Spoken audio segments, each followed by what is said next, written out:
This video will describe the strange death of Arthur Llewelyn Davies, today most well known as the father of the boys who partially inspired Peter Pan. Born on February 20th, 1863, Davies was the second son of Mary Crompton and John Llewelyn Davies, vicar of Kirkby Lonsdale, a fellow of Trinity College, Cambridge, and once the personal chaplain of Queen Victoria. Unfortunately for Davies, he made a sermon about the dangers of earthly monarchies, and this did not please Queen Victoria, and so he was relegated to the very picturesque Kirkby Lonsdale Vicarage. Arthur Llewelyn Davies' sister was suffragist Margaret Llewelyn Davies. Davies attended Marlborough College, where he supposedly met the doctor for his family, Dr. Rendell, and then Trinity College, Cambridge. He was briefly a master at Eton College, but left that position to practice law.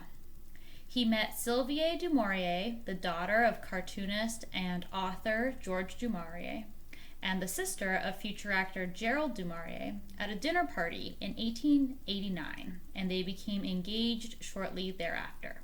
She was much more extroverted and bohemian than he was. They married in 1892, and they had 5 children, all boys: George, the oldest; Jack, born in 1894, Peter, born in 1897, Michael, born in 1900, and Nicholas, or Nico, born in 1903. In 1897, his preschool sons, George, born in 1893, and Jack, born in 1894, became friends with the author J.M. Barrie, whom they met during outings in Kensington Gardens with their nurse, Mary Hodgson, and their infant brother, Peter. In May 1906, knowing something was wrong, Arthur wrote a letter to his older sister, Margaret.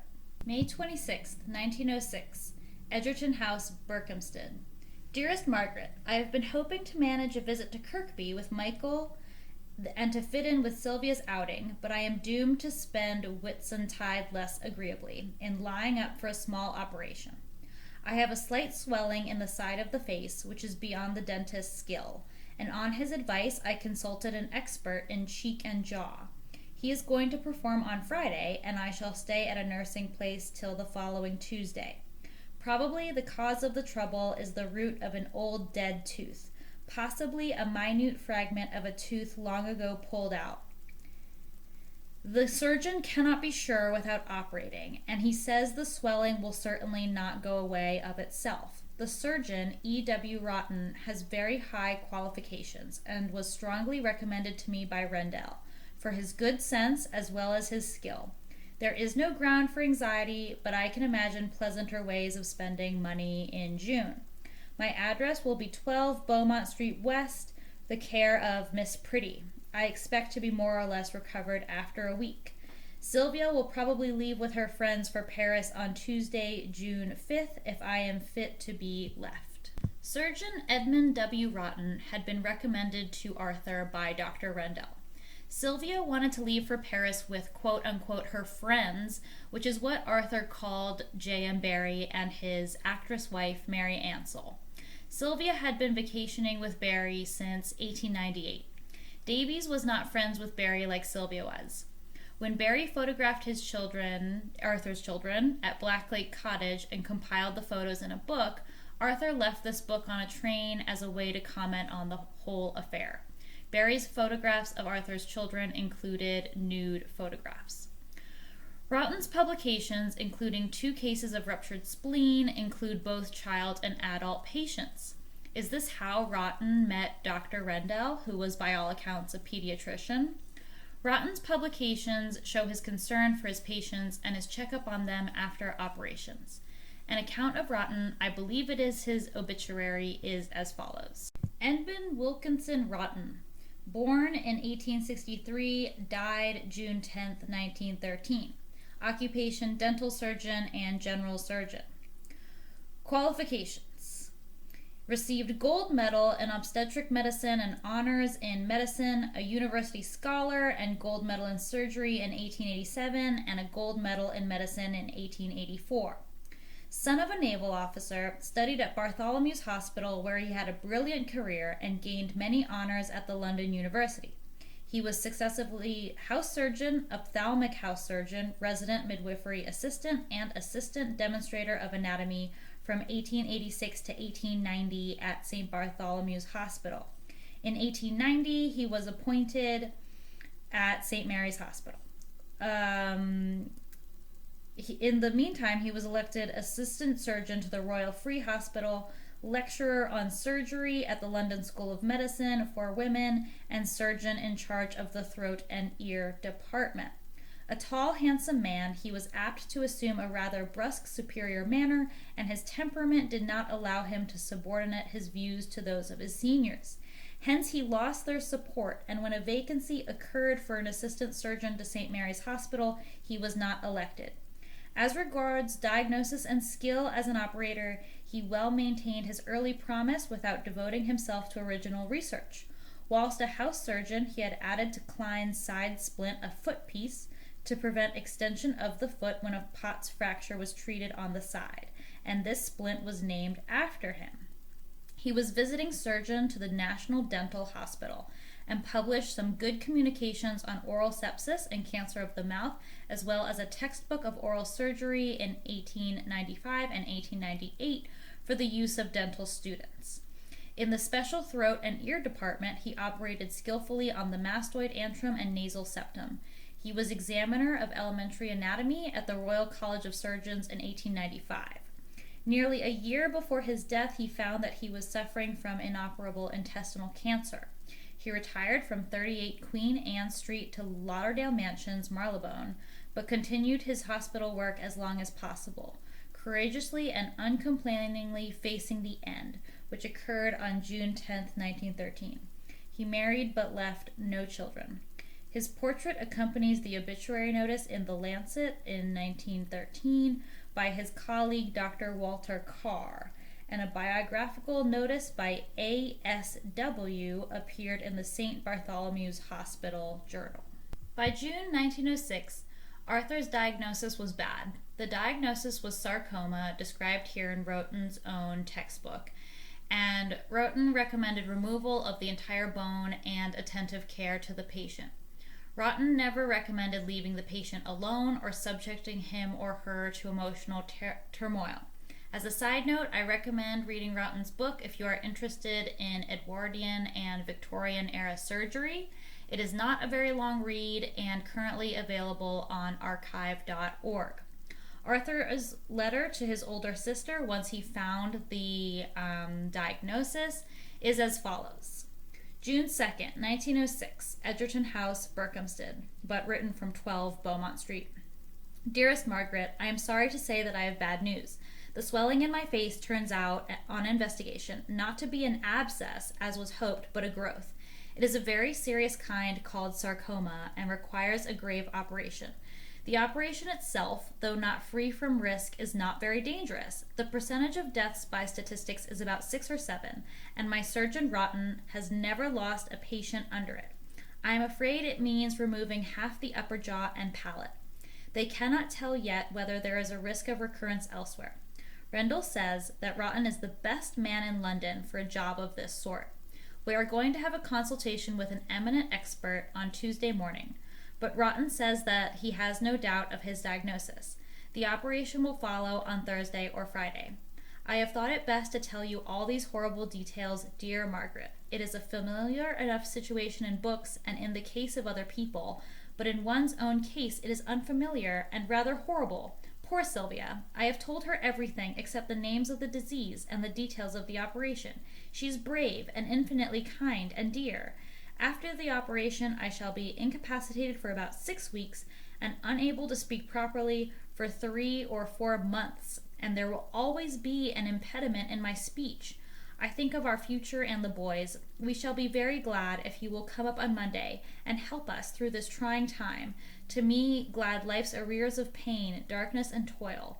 My 43 years, and especially the last 14, leaves me no ground of complaint as to my life, but this needs fortitude. We both try our best. My love to Father, your affectionate brother.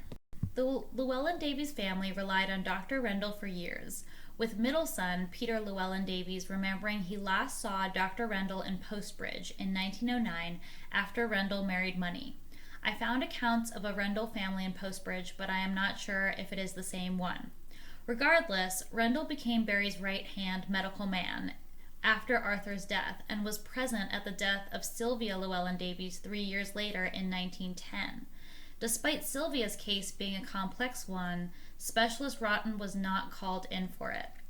In December 1906, Sylvia's family had gotten involved after not being so. Sylvia's brother was dependent on playwright Barrie to write him excellent and financially lucrative roles. So this spousal tension between Sylvia and Arthur on the topic of Barrie may be why the du Maurier family stayed away. If you're interested in reading about Sylvia's niece, Daphne du Maurier, you can do so, and if you're interested in watching about her, you can do so in a video on my channel about her first work, The Seekers. The du Maurier family was also significantly wealthier than the Llewelyn Davies family and more bohemian. While Arthur's sister, Aunt Margaret Llewelyn Davies, remained a figure in the family, the du Maurier siblings did not as much, especially during Arthur's illness. This is a letter from Arthur's mother-in-law, Emma du Maurier, to her daughter, one of Sylvia's sisters. 2L Portman Mansions, West. December 11th, 1906. My darling May, Arthur has not been so well lately. He has suffered very much from indigestion, so today a specialist, a Mr. Smith, recommended by Treves, went to see him. I telephoned this morning to Sylvia to say I would like to go see her if she wished me to go, and she answered she would like me to go, so Trixie drove me there from Boxmoor and left me. When I got there, the doctors were there, the specialist and the local doctor. Arthur was in bed, and I didn't see him. The specialist attributes the indigestion to the morphine he has taken and has ordered veronal and has also ordered him to take a great deal of nourishment, oysters, champagne, etc. I saw Dr. Rendell on Sunday, who takes a very grave view of Arthur's condition. I wasn't much alone with Sylvia, as Margaret was there, and the boys were in and out. She did not break down at all, as of course before them she does her best to be cheerful. I asked her to let me have 1 or 2 of them at Ramsgate, but she prefers to have them at home. Write soon, my darling, and Trixie says you never write to her. Your loving mother, Emma du Maurier. Veronal was the brand name for barbital, the first commercially available barbiturate. It was prescribed primarily as a sleeping aid from 1903 until the mid-1950s. In December 1906, Sylvia wrote the following letter to her sister-in-law, Margaret, who was kept apprised of her brother's illness. December 7th, 1906. Darling M, I got the dear little book, and I love it, and you. Arthur has been rather seedy lately. Things seem to have gone wrong inside, and I haven't much faith in the doctor here. It is dreadful being so far away from good, clever men. Dr. Rendell comes down now and then, but he really doesn't help much. I do feel Arthur ought to see some first-rate inside man. Do write and say what you think, dear one, and you know it is rather difficult, and I so hate to bother my poor one. It is all so cruel, my Margaret, and sad beyond words. Dear love, your Sylvia. I hope you will come, but you mustn't leave your father if he is unwell. This letter is interesting because it shows no specialist such as Roughton is around. Why is that? He was around in the months prior, in June. By Roughton's own treatment method and practice, he should have been involved. Did Roughton dislike a sick-room presence such as Barrie? Barrie felt it necessary to give Arthur a copy of Peter Pan during his illness, and the dedication to that book is to Arthur's own sons. In the dedication, Barrie writes that they are my boys. This would have been shocking to Arthur, and an emotional shock was not recommended by specialists such as Roughton. Roughton's own obituary makes note of his stubborn streak. Did he clash with Barrie, as Nanny Hodgson would do, and leave? Moreover, if Barrie was supposed to be supportive in the sick room, he wasn't. During these months, Barrie took a trip to visit Martin Martins in London. Joshua Marius Willem van der Poorten Schwartz, pen name Martin Martens, was a Dutch author and Jewish convert to Christianity who struggled with religion, atheism, and mental illness his entire life. Martens eventually married his cousin in 1883 and settled into a life of leisure punctuated by writing. What could Martin Martens have provided Barrie in this time of stress? Barrie's friends, the Llewelyn Davies, and a woman he was very close to, Sylvia Llewelyn Davies, were in and out of a sick room and hospitals. Martin Martens' most famous novel, the 1892 God's Fool, may supply us some clues. The novel's hero, Elias Lossell, becomes deaf and blind from an accident when he is 9 years old. The people around him can communicate by writing letters with a finger on the palm of his hand. Although communication is possible, mentally he remains a boy of 9. Barrie wrote literature for children and so would have been interested in a book with a child main character. Barrie also never grew beyond 5 feet tall and was impacted by social expectations of men to have children, which he never did.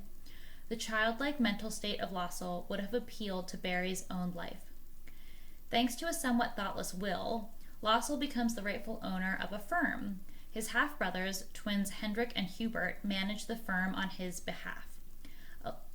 Lossell lives in a house of his own at the outskirts of a city, looked after by his old nurse, and occupies himself by growing flowers and helping the poor. One of his brothers tries to save up as much money as he can to buy out Lossell and take over the firm. His spendthrift wife does not make it easy for him. Barrie's wife, Mary Ansell, was by no means a spendthrift, but there was tension in the marriage due to Barrie's lack of attention to her and the lack of children, so maybe Barrie could relate. While one of the brothers stays in China to look after the firm's interests there, the other brother starts speculating with the money at the instigation of his brother-in-law. This leads to a quarrel between the twins in Lossell's house that escalates into murder.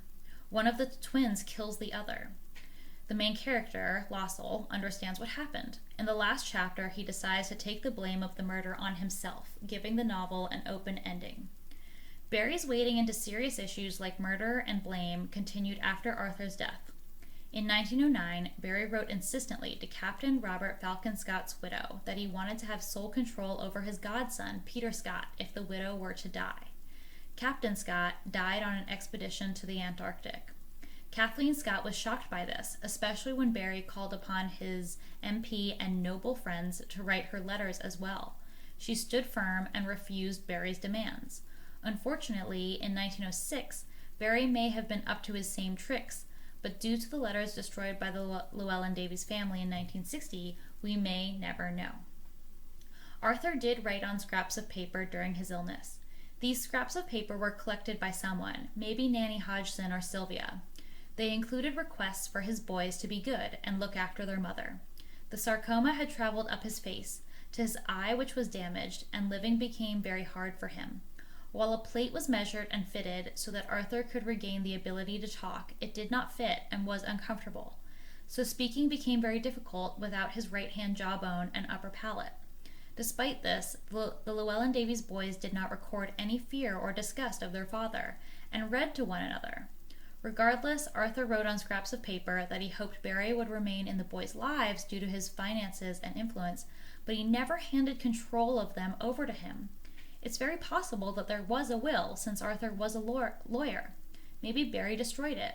I say this because Sylvia Llewelyn Davies' will was found by her boys while they were living at Camden Hill Square after her death in 1910. Barrie knew he could not destroy this will due to its discovery, and so instead altered it so that he was named guardian.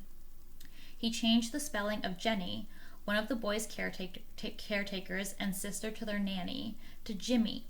Jimmy is short for James M. Barrie, but it was not his nickname by the boys or Sylvia. They called him Uncle Jim.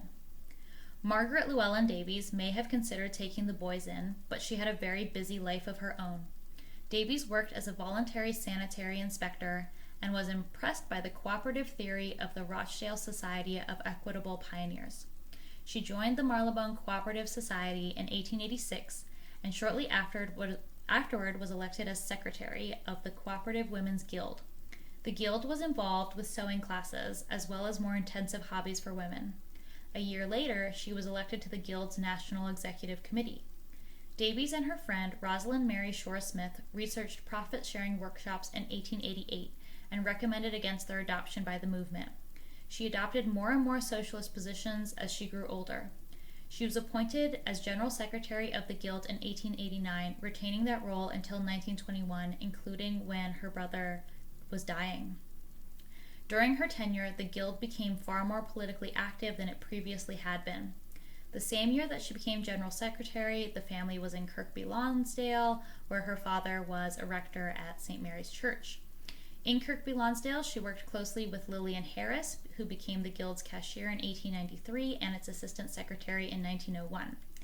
Olive Banks wrote in her 1985 biographical Dictionary of British Feminists that it was soon obvious that Margaret had found more than a co-worker, for Lillian was to be her lifelong friend and companion. In 1908, Davies' father retired and her brother had died, and Davies and Harris moved to Hampstead, where her father stayed with them until his death in 1916. In reminiscences after their deaths, Sylvia's brother Gerald had the following to say: "Why should a fellow like Arthur be taken, who never said an unkind word in his life, and what possible good can it be to anyone in the world for darling Sylvia to break her heart?"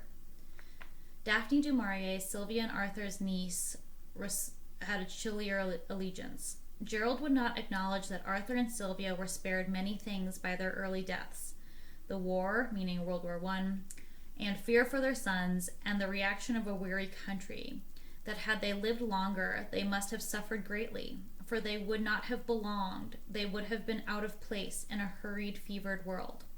This comes across in photographs of the couple, many of which can be found on the jmbarrie.co.uk website. They have a dreamy, otherworldly quality. If you are interested in poetry from World War I, you can check out the Wilfred Owens video on my channel. One has to remember that in the background of Arthur's illness was J.M. Barrie. Years later, when giving speeches, Barrie would describe himself as playing hide and seek with angels and himself as of Lucifer's descent. He said, "It is Maconochie who has brought me to this pass. Maconochie, I should explain, as I have undertaken to open the innermost doors, is the name I give to the unruly half of myself, the writing half. He is the fanciful half. He prefers to fly around on one wing. I should not mind him doing that, but he drags me with him. I might have done things worthwhile if it had not been for Maconochie, and my first piece of advice to you at any rate shall be sound. Don't copy me. Beware of Maconochie. When I look in a mirror now, it is his face I see. I speak with his voice. You will all have your Maconochies luring you off the high road. Unless you are constantly on the watch, you will find that he has slowly pushed you out of yourself and taken your place. He has rather done for me." What is Maconochie? It's believed that it was J.M. Barrie's own personal demon. And it's also an area of Scotland and one of the clans of Scotland. Barrie was born in Scotland and was very proud of his Scottish heritage. He may have been related to the Maconochie clan. I'm not certain.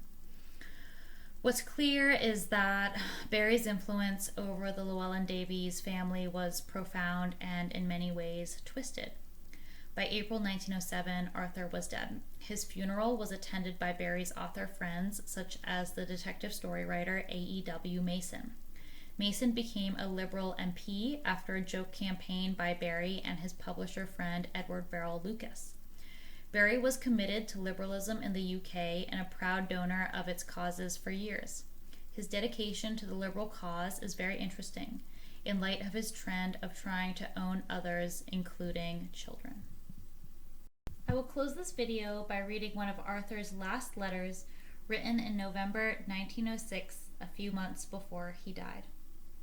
"I am in various ways rather uncomfortable. It is quite hopeless at present to attempt to use the plate, since my jaw continues stiff and provides only a very small opening.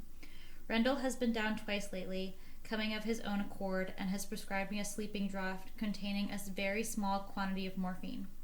I rather kick against the use of such a drug, but Rendell declares that it is quite harmless, and at all events much better than lying awake. The local doctor also comes in to minister to small troubles. Sylvia's devotion is unwearying. This trouble has certainly given her a fine opportunity for showing her great qualities. I remember Cornwall rather well. though it is 31 years since we spent a summer there on our honeymoon and used to watch the trains coming out of the tunnel. Mole leaves in the background must have looked fine, though you would be too late for the bilberries. We have been full of birthdays lately. Nicholas, age 3, on Saturday, and Sylvia and also Smee, who was the dog, on Sunday. The boys get up a little acting, of a humble sort. Michael much the best, though Jack also has some idea. Michael reads to me regularly now, reversing our previous parts, and his reading is very clear and full of spirit. Did you see the sad death of Toby Stephen? Only 26. Yours affectionately, Arthur Llewelyn Davies. It's interesting that he closed his letter thinking about someone else, Toby Stephen, who was the brother of Virginia Stephen, also Virginia Woolf. And Toby Stephen passed away from tuberculosis at a very young age, and of course Virginia Woolf would later go on to drown herself.